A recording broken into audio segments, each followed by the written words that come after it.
બનાસકાંઠાના ડીસામાં તસ્કરોનો આતંક સામે આવ્યો છે। ડીસા પાલનપુર હાઈવે પર વેલુનગર વિસ્તારમાં 5 જેટલી દુકાનોના તાળા તૂટ્યા। વિવિધ દુકાનોમાંથી 1.5 થી 2 લાખના મુદ્દામાલની ચોરી થઈ હોવાનું વેપારીઓએ જણાવ્યું છે। હાઈવે પર ચોરીના બનાવથી વેપારીઓમાં ફફડાટ ફેલાયો છે। ચોરીનો સમગ્ર બનાવ સીસીટીવી કેમેરામાં કેદ થયો છે। તો સીસીટીવી ફૂટેજના આધારે દક્ષિણ પોલીસે તસ્કરોને ઝડપવા ચક્રો ગતિમાન કર્યા છે। તો સમગ્ર ઘટનાના સીસીટીવી ફૂટેજ સામે આવ્યા, જેના આધારે વધુ તપાસ કરવામાં આવી રહી છે। મહેસાણાના જોટાણામાં બરોડા ગુજરાત ગ્રામીણ બેંકમાં તસ્કરો ત્રાટક્યા છે। રાત્રિ દરમિયાન ચોર ટોળકીએ બેંકમાં ચોરીનો પ્રયાસ કર્યો હતો। તસ્કરોએ લોકરનો મેઇન દરવાજો તોડવાનો પણ પ્રયાસ કર્યો, જે બાદ તે નિષ્ફળ નીવડ્યા। તો તસ્કરોએ ઓફિસમાં ફાઇલો અસ્તવ્યસ્ત કરી। તસ્કરો સીસીટીવીનું ડીવીઆર પણ સાથે લઈ ગયા, જે સમગ્ર ઘટના સીસીટીવીમાં કેદ થઈ છે। આ સમગ્ર મામલે સાંતલ પોલીસ મથકે ફરિયાદ નોંધાઈ છે।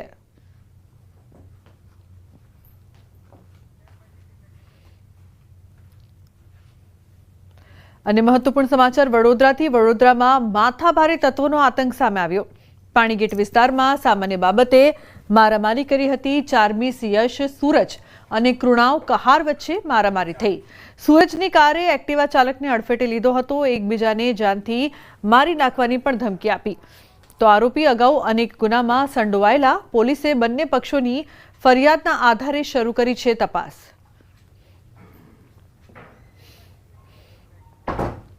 મોરબીમાં લાંચ કેસમાં પોલીસ કોન્સ્ટેબલની ધરપકડ કરવામાં આવી છે।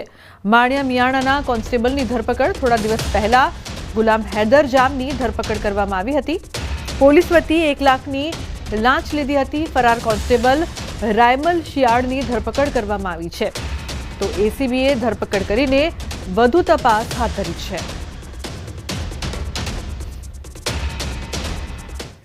ધારાસભ્ય ચૈતર વસાવાની મુશ્કેલીમાં વધારો થયો છે। ચૈતર વસાવાએ હજુ પણ જેલમાં રહેવું પડશે। ગુજરાત હાઈકોર્ટમાં જામીન અરજીની સુનાવણીમાં મુદ્દત પડી છે। તો ગુજરાત સરકાર વતી વકીલે સમયની માંગ કરતા સુનાવણી મુલતવી રખાઈ છે। 5 ઓગસ્ટના વધુ સુનાવણી હાથ ધરવામાં આવશે। તો એમએલએ ચૈતર વસાવાએ હજુ પણ જેલમાં રહેવું પડશે। હાઈકોર્ટમાં જામીન અરજીમાં સુનાવણીમાં મુદ્દત પડી છે। અમદાવાદમાં રિક્ષા ચાલકોનું બંધનું એલાન। રિક્ષા ચાલક રોજગાર બચાવો આંદોલન। પોલીસ ખોટી રીતે રિક્ષા ચાલકોને દંડ કરે છે। હક, અધિકાર અને ન્યાય માટે 1 દિવસ બંધનું એલાન કરવામાં આવ્યું છે। માંગ પૂરી નહીં થાય તો બેઠકમાં આગળનો નિર્ણય કરાશે। છેલ્લા 2 દિવસમાં સીપી સાહેબે જે જાહેરનામું બહાર પાડ્યું છે, એની અંદર ઘણી બધી રિક્ષાઓ જમા લીધી છે। એમાં અમે નીતિ નિયમમાં માનવાવાળા છીએ, જેનો ગુનો હોય તો એને દંડ ફટકારે અથવા તો જે કંઈ કાર્યવાહી કરવાની કરે।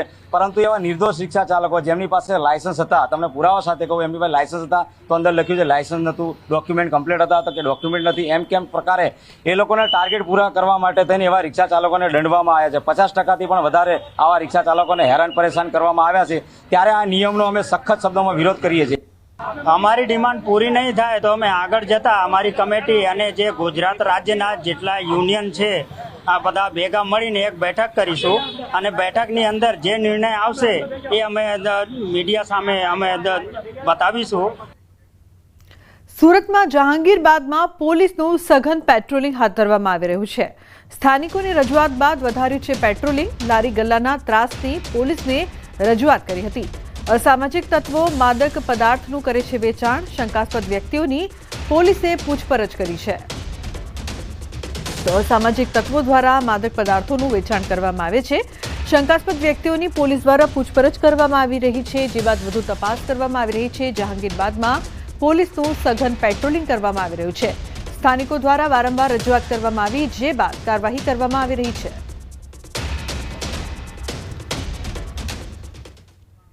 વડોદરા ગંભીરા બ્રિજ દુર્ઘટના મામલે 14 દિવસ બાદ પણ ટેન્કર લટકેલી હાલતમાં છે। આણંદ જિલ્લા કલેક્ટરનું નિવેદન। બ્રિજને નુકસાન થવાથી મુશ્કેલી ઊભી થઈ છે। બ્રિજ પર ભારે મશીનરી લઈ જઈ શકાય એમ નથી, તો ટ્રકને ખસેડવી કે નદીમાં ધકેલવી હાલ શક્ય નથી। નિષ્ણાતો સાથે આ મામલે ચર્ચા ચાલી રહી છે। તો બ્રિજ પર ભારે મશીનરી હાલ પૂરતી ત્યાંથી ખેંચવાનું અને અથવા તો નીચે ધકેલવાનું, આ બંને બાબતમાં તાંત્રિક રીતે અત્યારે હેવી મશીનરી ત્યાં યુઝ કરી શકાય તેમ નથી, પરંતુ સરકારશ્રી તરફથી આજે પણ ગઈકાલે પણ આરએનબી મેકેનિકલ તરફથી, road and building department mechanical તરફથી નિષ્ણાંતો સાથે આવીને અત્યારે મોડેલિટીઝ વર્કઆઉટ કરવામાં આવી રહી છે, જેના આધારે આગળ કઈ રીતે કોઈ પણ જીવના જોખમ વગેરે આ કામગીરી કરવાની સૌથી અગત્યની બાબત છે.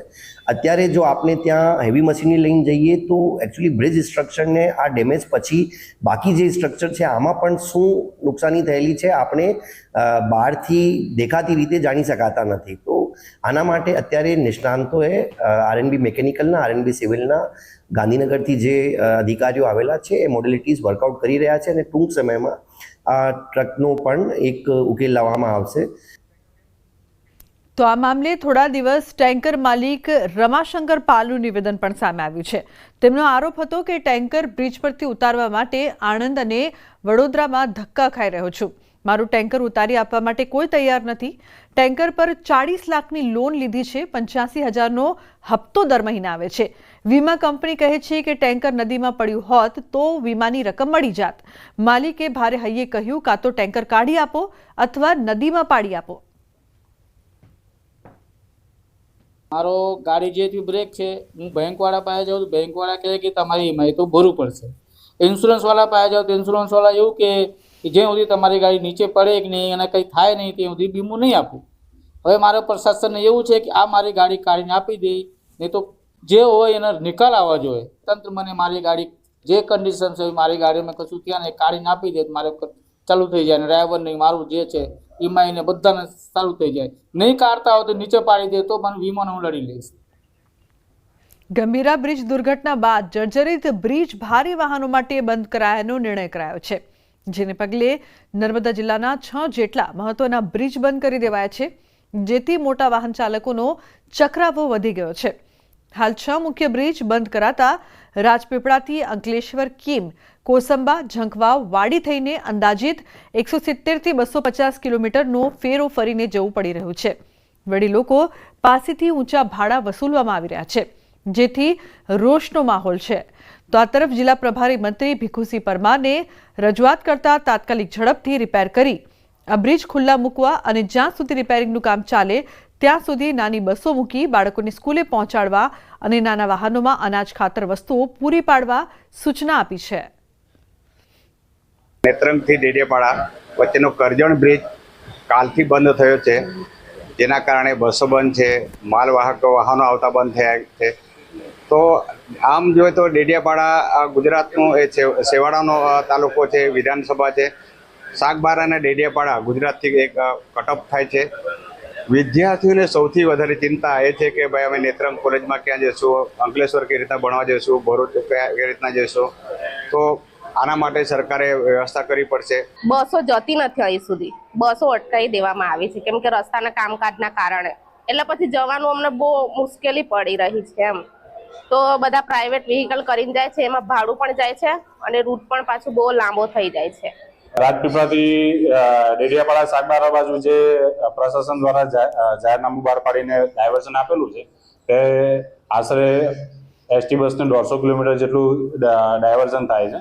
જે કારણોસર મુસાફર ડેડિયાપાડા સાગબારા બાજુના મુસાફરો કોઈ અટવાય ના, આથી રાજપીપળાથી મોવી સુધી આપણે સંચાલન કરીએ છીએ અને એ મોવી સુધીની ટ્રીપોનો પણ આપણે વધારે જે દિવસ દરમિયાન ચાલતી હતી તેના કરતાં બીજી વધારાની ટ્રીપો પણ ચાલુ કરી છે, જેથી મોવી સુધી મુસાફરો પહોંચી શકે. ગંભીરા બ્રિજની ઘટના બાદ તંત્ર જાગ્યું અને ગુજરાતભરના જે જર્જરિત બ્રિજો છે તેને બંધ કરવામાં આવ્યા. ખાસ વાત કરીએ તો અમારા નર્મદા જિલ્લાના અંતરિયાળ વિસ્તારની ડેડિયાપાડા અને સાગબારા જતા જે તમામ રસ્તાઓ છે જ્યાં જર્જરિત બ્રિજ છે જેમને બંધ કરી દેવામાં આવ્યા છે. એટલે જે મુસાફરો છે જેમને હાલાકી વેઠવાનો વારો આવ્યો છે. ખાસ ડેડિયાપાડા અને સાગબારાથી રાજપીપળા આવતા જે વિદ્યાર્થીઓ છે જે અટવાઈ જાય છે અને જેને અટવાતા સ્કૂલે નિયમિત ના પહોંચતા તે લોકો રોષે ભરાય છે.